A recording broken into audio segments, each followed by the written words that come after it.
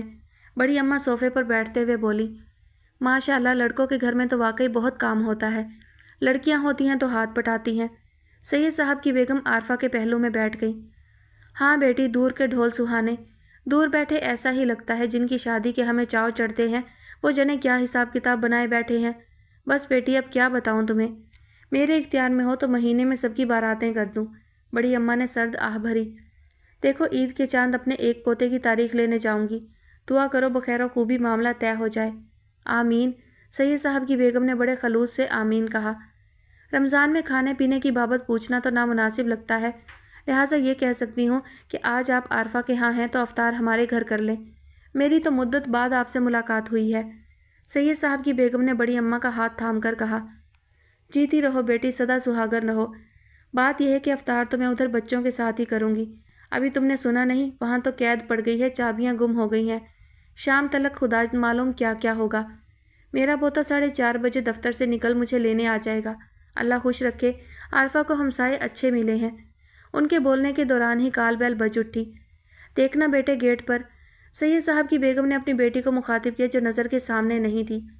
زکوٰۃ فطرہ لینے آیا ہوگا کوئی، رمضان شروع ہوتے ہی بس یہ سلسلہ صبح شام کا ہے۔ سید صاحب کی بیگم نے عارفہ کی طرف دیکھ کر کہا اور گیٹ کی طرف کان لگا دیے۔ کچھ نہ سمجھ میں آنے والی آوازیں ابھری۔